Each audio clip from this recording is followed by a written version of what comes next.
Hello everyone, it's Ro with Ro's Wigglers. I'm here today. I'm about to introduce 16,000 worm cocoons into their new bins to get them ready to hatch and start to mature and do their thing. I've never had this many worm cocoons before, and so I figured I would take you all along on the adventure to show you how I'm setting up their new bins and what I'm doing to help encourage them to hatch and all of that process. So let's get into it. So I've got several bins lined up here. These are just your classic bus tub style bins. You can really use anything you have that's a similar shape and size, or a Rubbermaid tote, or whatever you've got. But the first thing that we have to do is set up our bedding for these little babies to hatch. So the first ingredient I have is shredded cardboard that I run through my micro cut shredder. So I'm going to put some of this in each bin. And how far I can get this to go. I'll probably have to get some more scoops with the bucket. Luckily I have plenty prepped by now. Yeah, definitely going to need some more.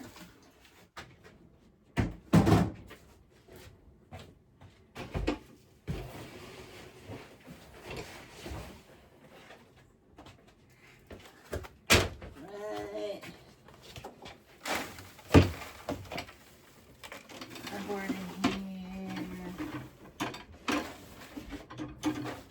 I'm not measuring too much. I don't need it to be too precise, but we're gonna end up with a few inches in the bottom of our bin here.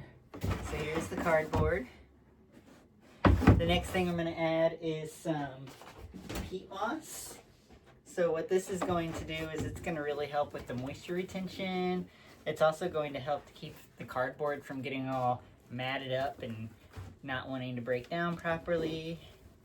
Just a little bit of that into each one of these. I try to be a little bit frugal with my peat moss use. I know it's not the most sustainable thing. Coconut coir is the only alternative that I know of that will do this. And coconut coir comes with a lot of salt in it, which is not good for your worms. So I tend to still lean toward the peat moss, even though it's not my favorite. But get this in here.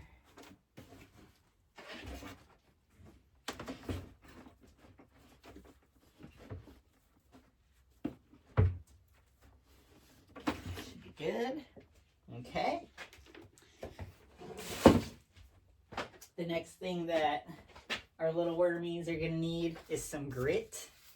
Oftentimes I'll use blended up eggshells that I run through a coffee grinder. Today I'm out of eggshells. We don't have as many eggshells anymore because we don't have chickens for the first time in 7 years. The predators got too intense, so unfortunately no chickens this year. What I have instead is something called azomite, which is a mineral rock dust which remineralizes the soil. Which is a great thing because especially if you're growing food in your garden, you know, your plants will take up those minerals from the soil. And if we don't replenish the minerals, then they're all missing, which means that we're not getting those minerals in our diet. So the azomite is going to add grit. I also have dolomite lime mixed in here, which is going to be our pH buffer. It's going to keep the bin from being too acidic. So I'm just doing a light sprinkling over the surface of each one of these.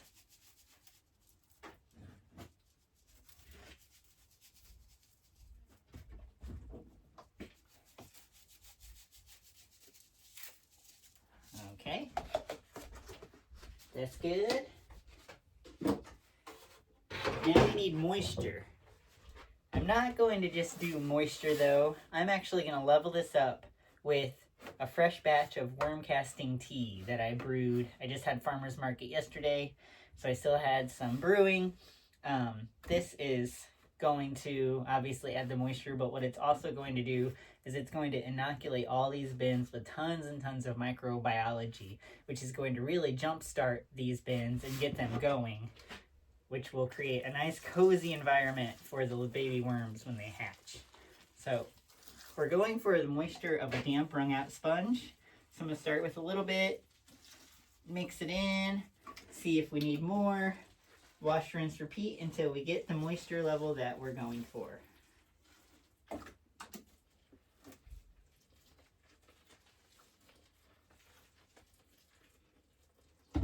Okay.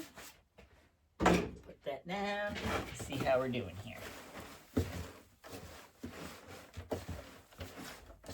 And this peat moss especially, you'll notice, absorbs a ton of moisture. So oftentimes when I'm starting these and it's super dry to begin with, it'll take me a minute to get it to soak up everything and really get to where I'm trying to get it to be. But we're going to slowly but surely go through, mix in each one of these bins, get everything incorporated.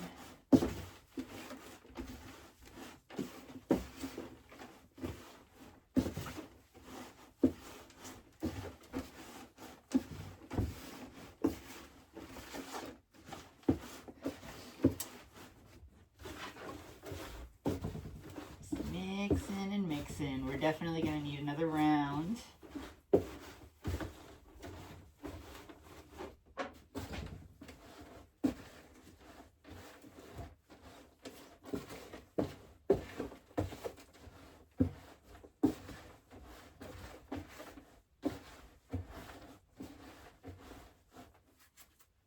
The rest of this in here.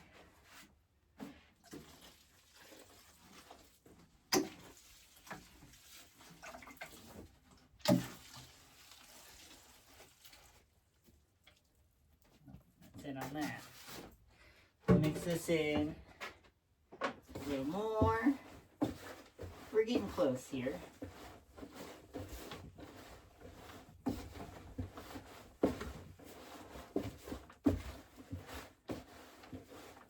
I don't want any standing water in the bottom, so I obviously don't want the worms to drown, and I don't want to create space for anaerobic conditions.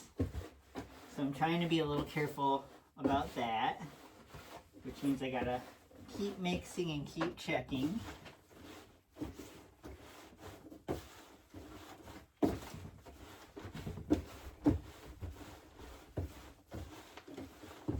And I'm still seeing some water at the bottom because it takes a minute for this stuff to start soaking up the liquid.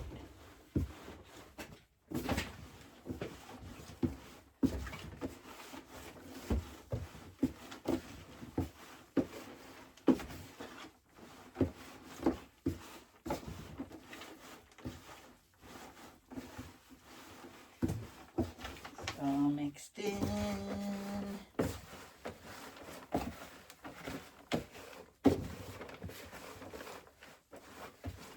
So we're still a little on the dry side. We're getting close. Well, maybe not. That one looks good. And this is going to keep soaking. So it might actually be in good shape here. You see when I picked this up and squeezed it, pretty good. Some drips coming out there.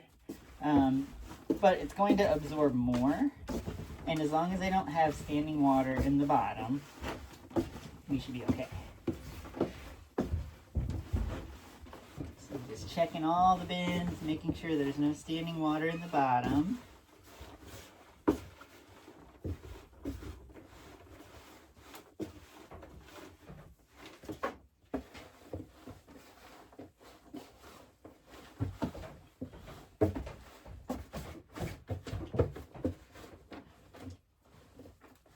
Making sure there's no water in the bottom of my bins.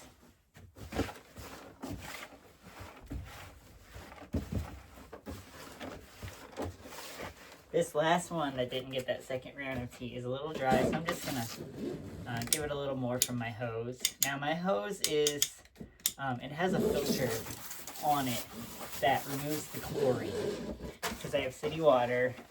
And I try as much as possible to use dechlorinated water in my bins.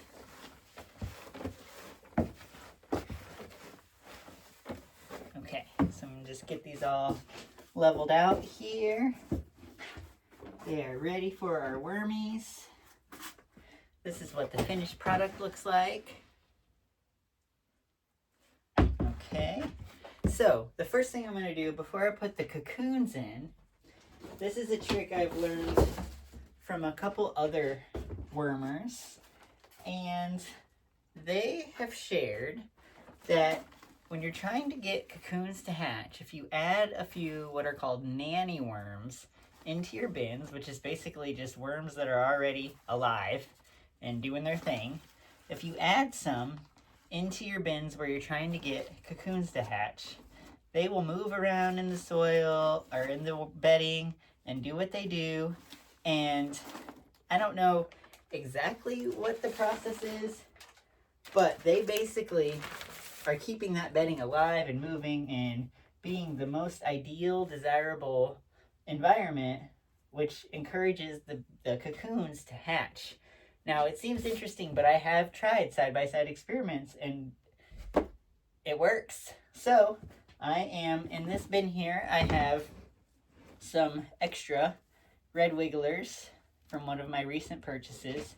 So I'm going to just dump a handful of this, including all of that live bedding that these worms were in, into each bin, maybe 2 handfuls, to just get it going and get it ready for these babies to hatch. Just throw them right on top. I don't have to bury them or tuck them in or anything like that.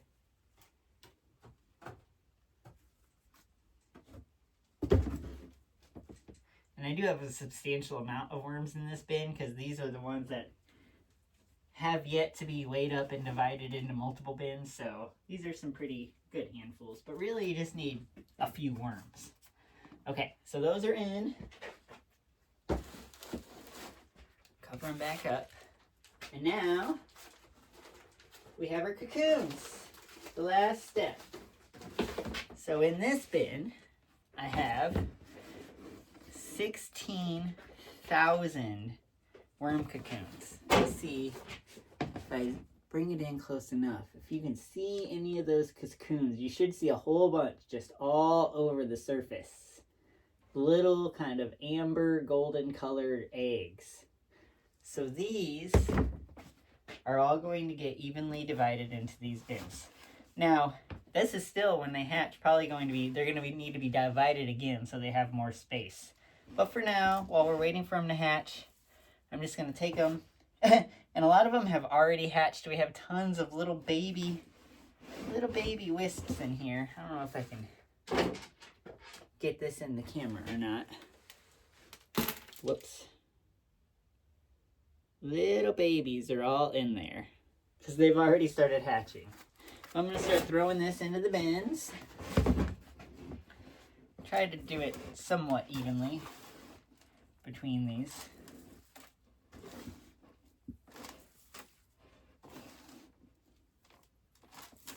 Good. On to the next. I'm trying to be gentle because these little babies are going to be really, fragile. But we'll get them in there. Some there. Some more here. This one. I'll definitely be able to do a few more. And this first one, which I didn't go as far on.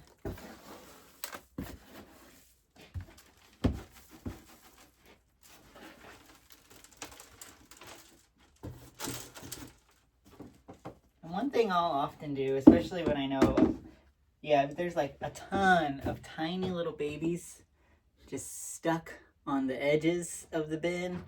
So I'm just now going to take my hose. I know this seems harsh, but this is the easiest way to get them all out and unstuck off the sides of your bin. So I'm going to have to go through and recheck this moisture.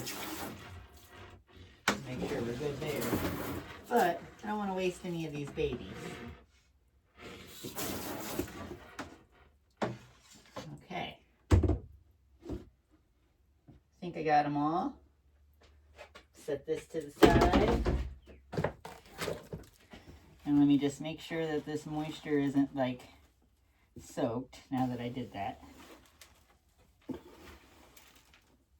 And if it is, if I get my bin too wet, I can always just add some more dry cardboard or peat moss to help balance it back out. but I think we're good there.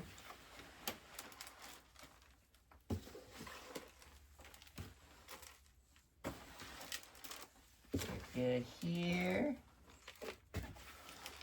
If I weren't checking the moisture, I wouldn't do all this mixing. I would just leave it exactly as I had put it with all the little cocoons right on top, but that's okay.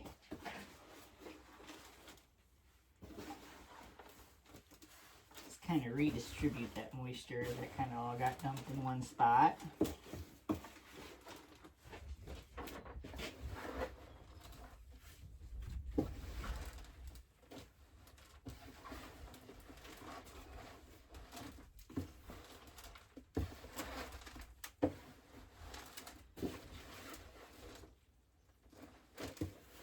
Okay, last thing I'm gonna do, especially having seen that some of these babies are already hatching, they're gonna be hungry.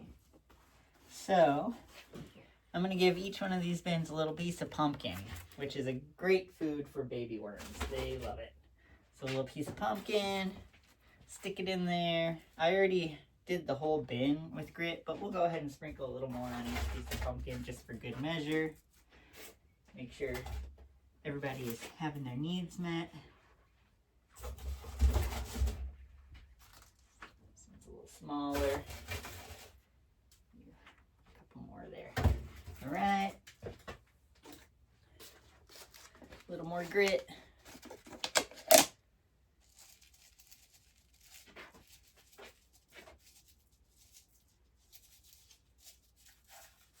Then I'm actually just going to put some more dry shredded cardboard on top of this to help absorb some of that moisture that's going to come from the pumpkin. And then that'll be it. You get that shredded cardboard.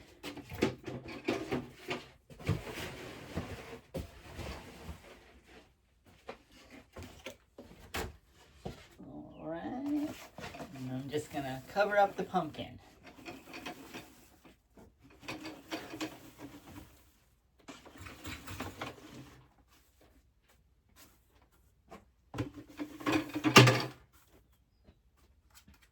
And that's it.